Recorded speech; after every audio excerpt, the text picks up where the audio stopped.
Um, in the next 2 years, the artificial intelligence running in the background of your computer will likely require the equivalent electrical power of New York, Los Angeles, and Chicago combined. Just to keep the servers running. Right.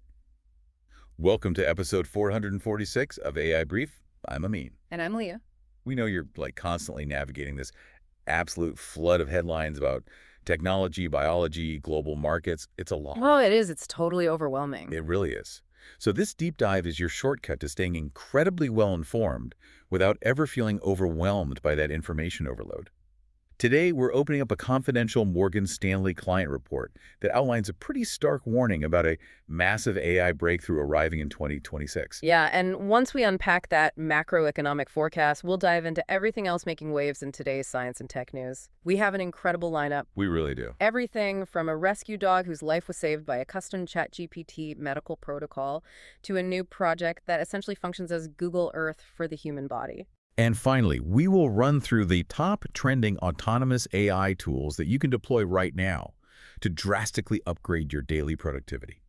So jumping right into that Morgan Stanley report.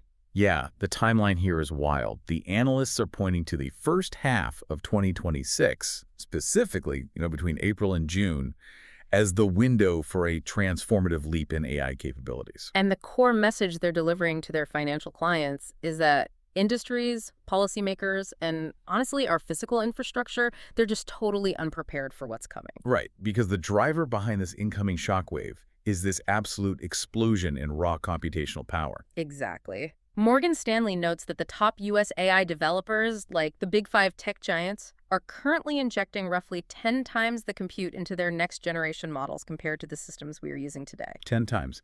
In the field of machine learning, there are fundamental scaling laws, right? Yes, there are. And these laws dictate that when you drastically increase the compute and the training data, the model's capabilities predictably and dramatically scale up. So because they are applying a 10x multiplier to the compute, we are looking at imminent models that will be at least twice as capable as the absolute best systems available right now. Okay, wait, a 10 times compute jump. Because I hear these 10x promises in Silicon Valley all the time, and it usually just means a slightly faster application or a better user interface. I know, it's easy to dismiss it as standard industry hype. Exactly. Why should we believe Morgan Stanley isn't just falling for another tech hype cycle here? A 10x jump in compute isn't just adding more books to a digital library. It's like giving the librarian a higher IQ so they can start writing their own books. That is a great analogy. We are talking about emergent reasoning, not just expanded data storage. Right, so what makes this specific projection genuine? Are we moving from a bicycle to a bullet train here? We really are, and that is exactly the distinction the report makes. It highlights OpenAI's recent GPT 5.4 thinking model to prove the point. This new model is currently hitting 83% on the GDP-Val benchmark. Wow, 83%. Yeah, and that specific number is what industry executives are pointing to when they privately warn investors to brace for market shock. But what does the GDP-Val benchmark actually test? Because it doesn't test trivia, right? No, and it doesn't test creative writing either. It rigorously measures performance on highly complex, economically valuable tasks. Let's break down what an economically valuable task actually looks like in this context, because Right. we aren't talking about writing a polite email. Exactly. We're talking about tasks that directly generate gross domestic product. Imagine handing an AI a massive folder of disorganized financial records and asking it to execute a full corporate tax preparation. Oh, wow. Or asking it to draft a bulletproof multi-party merger agreement based on just a few deal points. Right. Hitting 83% on this benchmark means the model is actively reaching and often exceeding human expert performance on the very tasks that define the modern knowledge economy. So intelligence is essentially transitioning from a unique human trait into a raw, scalable economic resource. It really is. It ceases to be just a software tool you use and becomes a fundamental input for production, much like steel or electricity. And that transition fundamentally reshapes asset valuations and national competitiveness. When intelligence becomes a raw material, you start seeing nonlinear jumps in what large language models can execute. They won't just assist with your work, they will complete entire project life cycles autonomously. But, if intelligence is becoming a raw industrial resource, you naturally need massive physical factories to mine and process it. which brings us back to that staggering statistic about electricity. Right. The Morgan Stanley report outlines that this breakthrough demands a complete overhaul of our physical infrastructure. They project severe power shortages, estimating a deficit of 9 to 18 gigawatts in the United States alone through 2028. 18 gigawatts. To put that into perspective, an 18 gigawatt shortfall means we need to find enough electricity to power New York, Los Angeles, and Chicago combined. Just to keep these new AI data centers running. Yeah, the physical footprint and the cooling systems required for these gigawatt-hungry factories are just unprecedented. So how does the global market plan to support that kind of physical transition and, mitigate those massive power shortages? Well, the report estimates that nearly $3 trillion in global AI-related infrastructure investment will be required by 2028. Capital markets are deeply confident in these scaling laws. Which is why we're seeing industry figures pouring billions into data centers and energy grid expansions. Exactly. Furthermore, as these models hit that 83% economic value threshold, we will see significant workforce automation. These systems will perform high-level cognitive work for pennies on the dollar. Right, and that is what economists mean when they talk about deflationary productivity gains. It drastically drives down the cost of doing business because the cost of complex labor plummets. Yes. It's just fascinating that tech and finance circles are treating 2026 as the definitive year where this exponential progress outpaces our societal readiness. It is. But let's take a breath and deliberately slow our pace down a bit here. Yeah, good call. If that is what AI is doing to the global macroeconomy, it is even wilder to look at what it is doing on a microscopic level. Oh, absolutely. The exact same underlying logic of data processing is actively rewriting the life sciences. Consider the deeply compelling story of an Australian tech entrepreneur named Paul Cunningham and his rescue dog, Rosie. Right, Rosie received a really devastating diagnosis. She did. Her veterinarians informed Cunningham that she had aggressive cancer and was given only a few months to live. But faced with that prognosis, Cunningham decided to take matters into his own hands. He turned to ChatGPT to actively search for a cure. Which sounds crazy, but he acquired the raw genomic sequencing data of Rosie's specific tumor. And to a human, this data just looks like an endless, incomprehensible string of letters representing DNA code. Right. But he fed this raw genetic text into the AI system and asked it to analyze the sequences to identify highly specific genetic mutations driving the cancer. Armed with this digitally decoded biological data, he then partnered with scientists from the University of New South Wales. They took the AI-identified mutation data and engineered a custom mRNA vaccine. The mechanism of mRNA is essentially biological software. It delivers a set of instructions like a wanted poster directly to the dog's immune system, teaching it exactly what the specific tumor cells look like so the body can attack them. And this vaccine was tailored entirely to the unique biological signature of Rosie's cancer, utilizing the genetic targets the AI successfully parsed. The results of this software-driven intervention were remarkable. The administration of this custom vaccine reportedly shrank Rosie's tumor by half. It's an astonishing milestone. We are observing an era where complex software allows for literal citizen science breakthroughs. We really are. The ability for an individual to process complex tumor mutations through a consumer interface and help generate a functional, targeted medical treatment, it fundamentally alters how we view the intersection of software and biology. And speaking of physical structures and mapping biology, that precise cellular-level mapping of a single dog's tumor connects directly to our next development. Right. Scientists have just unveiled what can best be described as Google Earth for the human body, officially named the Human Organ Atlas. Unlike old medical models or flat microscope slides, the Human Organ Atlas is a freely accessible, highly interactive three-dimensional portal. It maps 56 real human organs down to the resolution of a single cell. And what makes this truly revolutionary is that this massive, intricate data set is fully navigable via a standard web browser. Yeah, you don't need a medical-grade supercomputer to access this level of biological rendering. The process to create this is intense, though. They take real organs, slice them microscopically thin, scan them at incredibly high resolutions, and then digitally stitch them back together into a fully navigable 3D space. And the real-world applications of this microscopic mapping are already yielding significant advancements. Definitely. Because the resolution is so high, you can start with a 3D view of a kidney, zoom in with your mouse wheel, and visually count every single microscopic filtration unit within that organ. Which allows for unprecedented precise assessments of organ health. Surgeons are actively utilizing these highly detailed maps to improve the precision of complex brain surgeries. Right. They can visualize microscopic neural pathways in 3 dimensions before ever making an incision. Furthermore, researchers are using the portal to visually track how certain diseases move through the body. For example, they are tracking the specific microscopic damage that the COVID-19 virus inflicts on the delicate network of blood vessels deep within the lungs. It is incredible how this structural understanding of biology isn't just revolutionizing modern medicine. No, it's not.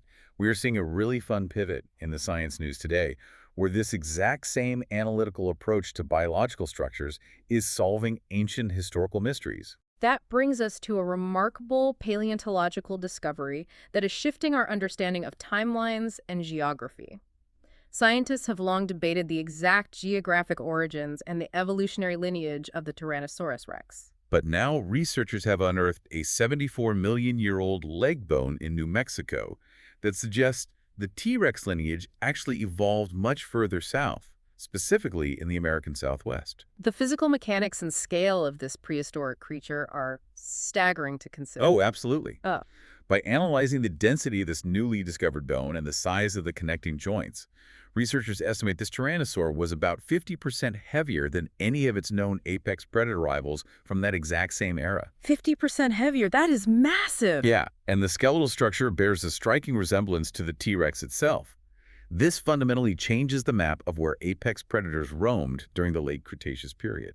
The structural evidence is so compelling that scientists firmly believe further excavation at the New Mexico site will turn up more fossilized material. Right. They anticipate uncovering enough bone structure to formally name this massive, heavier predator as an entirely new species, clarifying a major branch in the dinosaur evolutionary tree. And, connecting the structural mechanics of prehistoric skeletons directly to the highly optimized mechanics of modern animal skeletons reveals some fascinating physics. It really does. For years, scientists and physicists have been stumped by one of nature's most persistent physical tricks. We're referring to the mystery of why cats almost always manage to land on their feet. Yes. It is a biomechanical feat involving the conservation of angular momentum that has defied simple explanation. Now, new scientific study finally offers a clear anatomical explanation for this mid-air gymnastics routine. The secret lies specifically in the upper thoracic vertebrae of the cat. These particular vertebrae possess an astonishing degree of flexibility, capable of rotating a full 360 degrees. 360 degrees. Yeah. When a cat falls, the mechanics of the drop happen in a highly coordinated two-part sequence. The incredible flexibility of those thoracic vertebrae allows the cat to immediately spin its front half toward the ground first. Which rapidly orients its visual field and front legs downward. Exactly. Yeah. It is essentially the same physics as a figure skater pulling their arms in to spin faster. Once the front half of the cat is safely oriented towards the ground, the feline then actively twists its lower body to match the front, ensuring all four paws are perfectly positioned to absorb the impact of the landing. What is particularly amusing about this physiological mechanism is that the study revealed cats actually have a right-side bias when they're dropping through the air. A right side bias. Yeah. Just as humans are generally right-handed or left-handed, cats consistently favor rotating toward their right side when they initiate that mid-air twist. That is so interesting. Right. This structural insight into their 360-degree vertebrae finally solves a long-standing puzzle about animal biomechanics. Well, let's pick the pace back up and bring this directly back to your day-to-day. Transitioning from how science decodes the physical and biological world, we can now look at how the latest digital tools are decoding and optimizing your daily workflow. We are seeing a massive surge in autonomous tools. Let's run through the top trending AI tools gaining serious traction right now. First on the list is the Neoma AI Demo Agent. This is a highly specialized agent designed specifically for showcasing products. Right, it acts essentially as an autonomous sales engineer, able to walk prospective clients through complex software demonstrations without a human present. Next, we have Teract AI and Runner AI. Both of these are robust general tools built for broad workflow enhancement and background task orchestration. We're also seeing the rapid rise of Agent 37, which operates as a dedicated agent to handle specialized, ongoing administrative tasks. And for the software development sector, Claude Code Review is becoming an absolute necessity. Oh, for sure. It functions as an AI code review tool, analyzing complex pull requests, spotting architectural vulnerabilities, and optimizing code bases exactly like a senior human developer would. But the tool that really highlights this massive shift towards autonomous action is Victor. Victor is an AI automation tool that lives directly inside your Slack workspace, and it runs entirely on its own. It's wild. It doesn't just wait for you to type a prompt. It actively reads the context of your team's ongoing conversations. Yeah, imagine you were in a busy Slack channel, and a client drops a massive, messy spreadsheet into the chat asking for a quarterly summary by noon. Before you even have a chance to read the message, Victor has seen it, opened the spreadsheet, parsed the data, generated the comprehensive summary, and sent a draft to your private messages asking, does this look good to send to the client? It is amazing. It manages tasks and executes commands autonomously based on conversational context. Rounding out the trending list, we have Perplexity Computer Skills. This goes far beyond generating text in a chat box. Right, focuses on actually executing computer skills, meaning it can literally take control of your operating system to move the cursor, click through interfaces, and navigate web browsers to complete multi-step tasks. Finally, there is InsForge, an emerging AI tool rapidly making its way into the broader utility ecosystem for specialized data formatting. If we look closely at the capabilities of these autonomous agents like Victor, managing entire Slack workflows without being prompted, or Claude Code Review independently handling complex software development cycles, we see the immediate practical application of the macroeconomic shifts we discussed at the very beginning of the show. Absolutely. These tools represent the exact deflationary productivity gains that Morgan Stanley warned about. They are seamlessly executing economically valuable tasks autonomously today, serving as the early, undeniable indicators of those nonlinear capability jumps expected by 2026. Which leaves you with a critical, lingering question to ponder as you navigate this rapidly shifting landscape. Yeah.